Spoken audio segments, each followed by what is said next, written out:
اب سوال یہ ہوتا ہے کہ اصلاح معاشرہ کس طریقے سے یہ کیا جائے اور معاشرے کی برائیوں کو، معاشرے کی غلط کاریوں کی، معاشرے کی تمام تر غیر اسلامی امور کو کس طریقے سے ختم کیا جائے۔ اس کا جواب قرآن کریم میں اللہ رب ذوالجلال دے رہا ہے اور فرما رہا ہے وَأْمُرْ أَهْلَكَ بِالصَّلَاةِ وَاسْتَبِرْ عَلَيْهَا لَا نَسْأَلُكَ رِزْقًا نَحْنُ نَرْزُقُكَ وَالْعَاقِبَةُ لِلتَّقْوَىٰ، کہ اے محمد رسول اللہ صلی اللہ علیہ وسلم، آپ اپنے اہل و عیال کو، اپنے اہل خانہ کو، افراد خانہ کو نماز کا حکم کیجئے اور خود بھی اس پر جمیے، اس کی پابندی کیجئے۔ اس آیت مبارکہ سے معلوم ہوا کہ اصلاح معاشرہ کا صرف اور صرف ایک ہی طریقہ ہے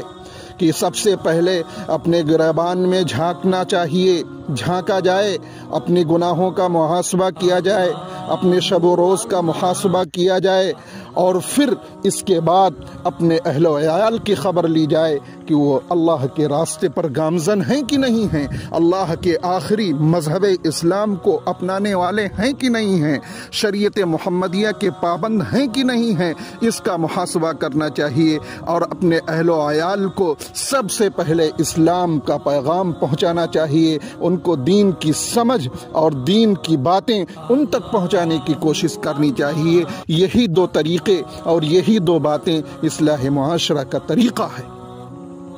فرمایا کہ سب سے پہلے اپنے بچوں کو، اپنے نونہالوں کو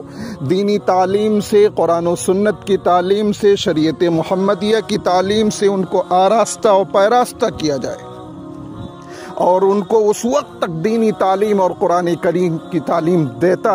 دینا چاہیے اور دیتا رہا جائے جب تک کہ وہ قرآن کریم کے ذریعے سے اور احادیث مبارکہ کے ذریعے سے اسلام کو سمجھنے والے نہ بن جائیں، قرآن و سنت کو سمجھنے والے نہ بن جائیں، عقائد اسلامی کے علمبردار نہ بن جائیں، اور جب تک کہ وہ نماز کے فرائض کو، نماز کے شرائط کو، نماز کے واجبات کو، نماز کی سنتوں کو، نماز کے مستحبات کو اور دیگر عقائد اسلامی اور عبادات اسلامی کو سمجھنے والے نہ بن جائیں، اس وقت تک ان کو قرآن کریم کی تعلیم سے، دین اسلام کی تعلیم سے، سنت و شریعت کی تعلیم سے آراستہ و پیراستہ کیا جائے۔ یہی دو طریقے، یعنی تعلیم کا طریقہ اور تبلیغ کا طریقہ، یہی دونوں طریقے اصلاح معاشرہ کا طریقہ ہے اور معاشرے کی اصلاح کا ایک واحد ذریعہ اور حل ہے۔ اس کے بغیر نہ تو معاشرے کی اصلاح ہو سکتی ہے، نہ تو معاشرے سے گناہوں کا سد باب ہو سکتا ہے۔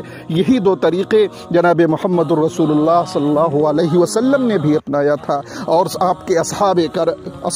کرام رضی اللہ عنہم اجمعین نے بھی اپنایا تھا، ائمہ مجتہدین نے بھی اپنایا، اور تمام امت مسلمہ کے فرزندوں نے اپنایا ہے، جنہوں نے اسلام کو اپنا سچا مذہب سمجھا، جنہوں نے قرآن کو آخری کتاب سمجھا، جنہوں نے ربی اکرم صلی اللہ علیہ وسلم کی آخری شریعت محمدیہ پر ایمان و اقرار کیا۔ ایسے لوگ کامیاب ہوئے واحد دو طریقوں سے۔ وہ طریقہ ہے، ایک تبلیغ کا طریقہ ہے اور ایک تعلیم کا طریقہ ہے۔ اپنے بچوں کو تعلیم سے جوڑیے اور اپنی